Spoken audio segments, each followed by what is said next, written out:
ত্রয়োদশ জাতীয় সংসদ নির্বাচন এবং গণভোট অনুষ্ঠিত হওয়ার পর এবং নতুন সরকার গঠিত হয়ে সরকারের কার্যক্রম, জাতীয় সংসদের কার্যক্রম শুরু হওয়ার প্রেক্ষিতে বাংলাদেশে যে রাজনৈতিক পরিস্থিতি উদ্ভব হয়েছে সেটা আমরা সকলেই লক্ষ্য করছি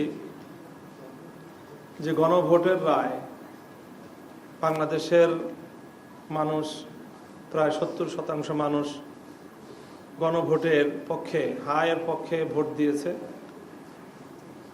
দুর্ভাগ্যজনকভাবে নির্বাচিত সরকার গণভোটের রায় কার্যকর করার ক্ষেত্রে নানা ধরনের ছলচাতুরি এবং টালবাহানার আশ্রয় নিচ্ছে এবং সুস্পষ্টতই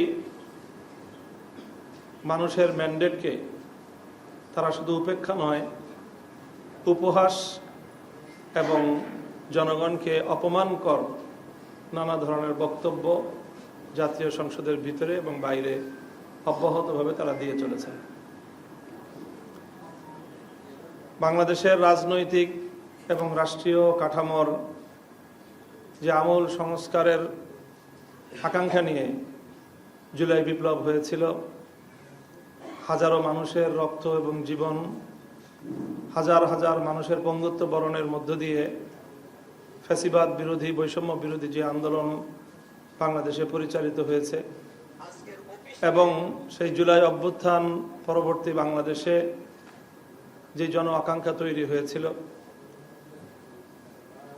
অন্তর্বর্তীকালীন সরকার বিভিন্ন রাজনৈতিক দলগুলোর সাথে দীর্ঘ মতবিনিময়ের মাধ্যমে তারা যে সংস্কার প্রস্তাবনা তৈরি করেছে, আমাদের প্রত্যাশা ছিল যে নির্বাচন পরবর্তী সময়ে অন্তত সংস্কার বিষয়ে জাতীয় ঐক্যমত্য থাকবে, সরকার এবং বিরোধী দল আন্তরিকভাবেই সংস্কার প্রস্তাবনাগুলো বাস্তবায়ন করবে।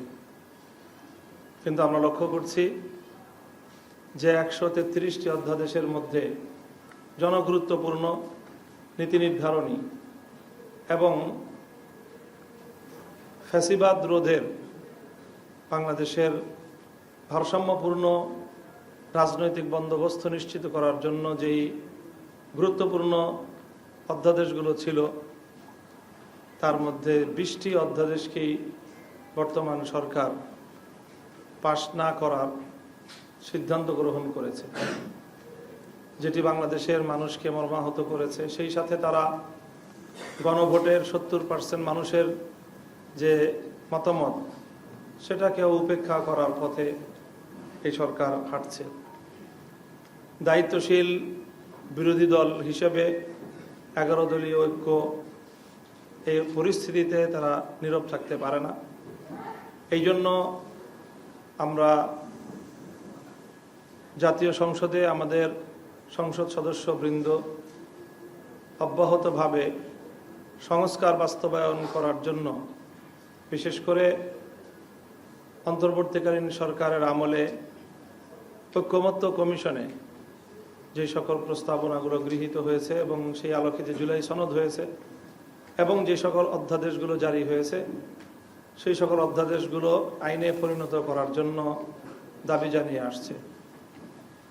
কিন্তু যেমনটি আমাদের ইতিমধ্যেই বলা হলো যে সরকার কূটকৌশলের আশ্রয় নিয়ে সংসদ অধিবেশন ডাকতেই বিলম্ব করে সময়ের যে বাধ্যবাধকতা আছে সেই বাধ্যবাধকতার একটা জালে আটকে দিয়েছে দেশবাসীকে এবং এখন সময়ের সীমাবদ্ধতা, সময়ের বাধ্যবাধকতার কারণে তড়িঘড়ি করে অনেক কিছু করার এখানে প্রক্রিয়া চলছে। আগামী 12ই এপ্রিল পঞ্জিকা দিবসের যে সংসদ অধিবেশনের 30 কর্মদিবস সমাপ্ত হওয়ার যে টাইমলাইন, সেটাকে কেন্দ্র করে এখন সকাল বিকাল এবং বন্ধের দিনেও সংসদ অধিবেশন পরিচালনা করার এই পথ অবলম্বন করতে হয়েছে। যাই হোক, সবকিছু মিলিয়ে আমরা মনে করছি যে বর্তমান সরকার দেশের জন আকাঙ্ক্ষাকে উপেক্ষা করে তারা একদলীয় শাসন ব্যবস্থা কায়েম করার বিপজ্জনক পথের দিকে অগ্রসর হচ্ছে। যেই ফ্যাসিবাদকে বাংলাদেশের মানুষ অনেক সংগ্রাম, অনেক রক্ত, অনেক লড়াই, অনেক জীবনের মাধ্যমে বিতাড়িত করেছিল, বর্তমান সরকারের কার্যক্রম আমাদেরকে আবার শঙ্কিত করে তুলছে যে তারা আবার ভিন্ন রূপে সেই ফ্যাসিবাদকেই বাংলাদেশে ফিরিয়ে আনতে চায়। সেই ক্ষেত্রে আমাদের দৃঢ় প্রত্যয় এবং আমাদের ঘোষণা হলো ফ্যাসিবাদের এই প্রত্যাবর্তনকে আমরা আবার যে কোনো মূল্যে রুখে দেব ইনশাআল্লাহ। সেই লক্ষ্যে আমরা ধীরে ধীরে আমাদের এই আন্দোলনকে এবং আমাদের এই কথা আমরা জাতির কাছে উপস্থাপন করছি। আমরা গণভোটের রায় কার্যকর করার এই দাবি যে কোনো মূল্যে আদায় করব ইনশাআল্লাহ। ইতিমধ্যে গত ৪ এপ্রিল 11 দলের পক্ষ থেকে গণভোটের রায় কার্যকর করার দাবিতে রাজধানীতে বিক্ষোভ সমাবেশ এবং বিক্ষোভ মিছিলের কর্মসূচি পালন করা হয়েছে। এখন আমরা আমাদের এই দাবির পক্ষে অব্যাহত কর্মসূচি পালন করে যাব। আমি এখন আমাদের সামনের নির্ধারিত বা আমাদের সিদ্ধান্তকৃত কর্মসূচিগুলো ঘোষণা করছি। সেই সাথে বর্তমানে জানি আমরা দেখছি সারা দেশে নতুন করে আরো জনদুর্ভোগমূলক বেশ কিছু ইস্যু সংযুক্ত হয়েছে। এখানে যে জ্বালানি সংকট, বিশেষ করে জ্বালানির অব্যবস্থাপনাগত যে সংকট, সরকারি অব্যবস্থাপনার কারণে জনমানুষে চরম দুর্ভোগ তৈরি হয়েছে। তারপরে এখানে বিরোধী দলীয় নেতাকর্মীদের উপর ইতিমধ্যেই আইসিটি অ্যাক্টের মতো সেই বাতিল হওয়া আইনের প্রয়োগ, এই জাতীয় কার্যক্রম আমরা লক্ষ্য করতে পারছি। তো এই সকল বিষয়গুলি নিয়ে, আইন শৃঙ্খলা পরিস্থিতির অবনতি, সে বিষয়গুলো নিয়েও আমাদের বক্তব্য থাকবে।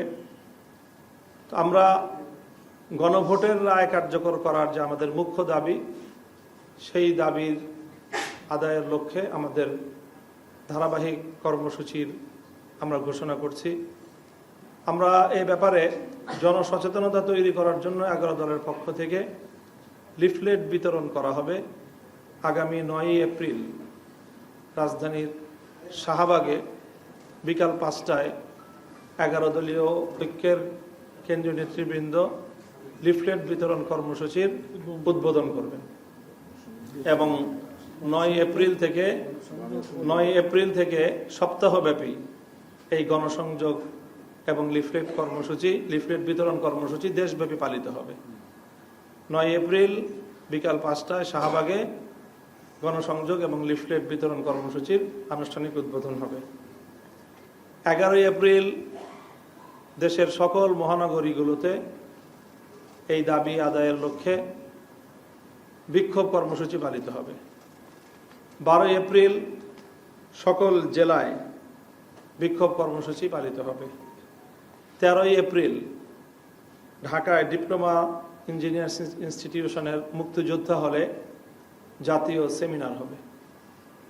এইভাবে আমরা পর্যায়ক্রমে আমাদের এই দাবি নিয়ে আমরা জনতার কাছে যাব এবং জনগণের যে গণভোটে প্রদত্ত রায়, সেই রায় কার্যকর করার দাবি জনগণকে সাথে নিয়েই আমরা আদায় করব ইনশাআল্লাহ।